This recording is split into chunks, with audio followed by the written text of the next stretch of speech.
बोलिए एकादशी माता की जय।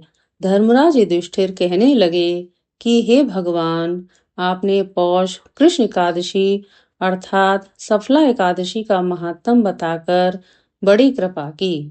अब आप कृपा करके मुझे पौष माह के शुक्ल पक्ष की एकादशी के विषय में भी बतलाइए।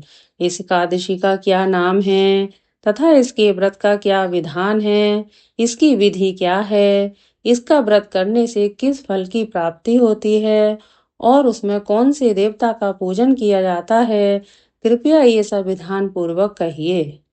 भगवान श्री कृष्ण बोले, पौष माह के शुक्ल पक्ष में आने वाली इस एकादशी को पौष पुत्रदा एकादशी कहा जाता है।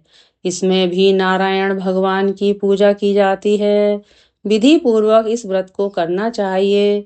इस चर और अचर संसार में पुत्रदा एकादशी के व्रत के समान दूसरा कोई व्रत नहीं है। इसके पुण्य से मनुष्य तपस्वी, विद्वान और लक्ष्मीवान होता है। इसकी मैं एक कथा कहता हूँ, सो तुम ध्यान पूर्वक सुनो। भद्रावती नामक नगरी में सुकेतुमान नाम का एक राजा राज्य करता था। उसके कोई पुत्र नहीं था। उसकी स्त्री का नाम शैव्या था। वह निपुत्री होने के कारण सदैव चिंतित रहा करती थी। राजा के पितर भी रो रो कर पिंड लिया करते थे और सोचा करते थे कि इसके बाद हमको कौन पिंड देगा। राजा को भाई, बांधव, धन, हाथी, घोड़े, राज्य और मंत्री इन सब में से किसी से भी संतोष नहीं होता था।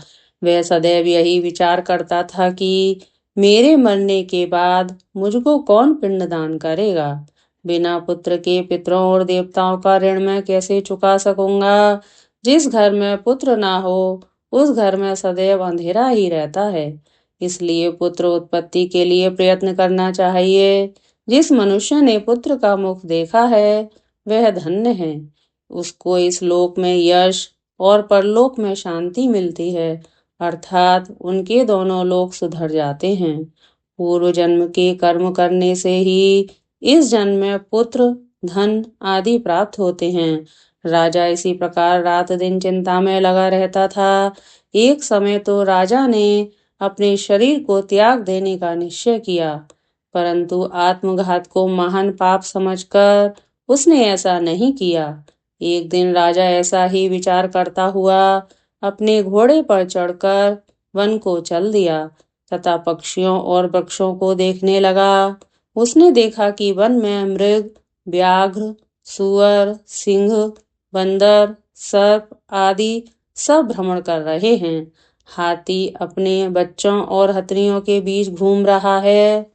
इस वन में कहीं तो गीदड़ अपने कर्कश स्वर में बोल रहे हैं, कहीं उल्लू ध्वनि कर रहे हैं। वन के दृश्यों को देखकर राजा सोच विचार में लग गया। इसी प्रकार आधा दिन बीत गया। वह सोचने लगा कि मैंने कई यज्ञ किए, ब्राह्मणों को स्वादिष्ट भोजन से तृप्त किया, फिर भी मुझको दुख प्राप्त हुआ। क्यों? राजा प्यास के मारे अत्यंत दुखी हो गया और पानी की तलाश में इधर उधर फिरने लगा। थोड़ी दूरी पर राजा ने एक सरोवर देखा। उस सरोवर में कमल खिले थे तथा सारस, हंस, मगरमच्छ आदि विहार कर रहे थे। उस सरोवर के चारों तरफ मुनियों के आश्रम बने हुए थे। उसी समय राजा के दाहिने अंग फड़कने लगे।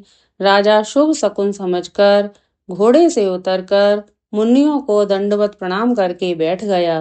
राजा को देखकर मुनियों ने कहा, हे राजन, हम तुमसे अत्यंत प्रसन्न हैं। तुम्हारी क्या इच्छा है सो कहो। राजा ने पूछा, महाराज, आप कौन हैं और किस लिए यहाँ आए हैं, कृपा करके बताइए। मुनि कहने लगे कि हे राजन, आज संतान देने वाली पुत्रदा एकादशी है। हम लोग विश्वदेव हैं और इस सरोवर में स्नान के लिए आए हैं। ये सुनकर राजा कहने लगा कि महाराज, मेरे भी कोई संतान नहीं है। यदि आप मुझ पर प्रसन्न हैं तो एक पुत्र का वरदान दीजिए। मुनि बोले, हे राजन, आज पुत्रदा एकादशी है। आप अवश्य ही इसका व्रत करें। भगवान की कृपा से अवश्य ही आपके घर में पुत्र होगा। मुनि के वचनों को सुनकर राजा ने उसी दिन एकादशी का व्रत किया और द्वादशी को उसका पारण किया। इसके पश्चात मुनियों को प्रणाम करके महल में वापस आ गया। कुछ समय बीतने के बाद रानी ने गर्भ धारण किया और 9 महीने के पश्चात उनके एक पुत्र हुआ। वह राजकुमार अत्यंत शूरवीर, यशस्वी और प्रजापालक हुआ।